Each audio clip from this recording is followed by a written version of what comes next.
Wow. Interestingly, I know exactly how this happened.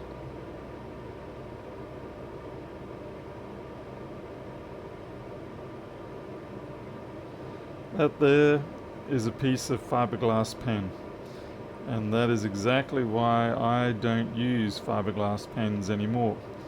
And by golly, that actually went in quite a distance, and now it's gone.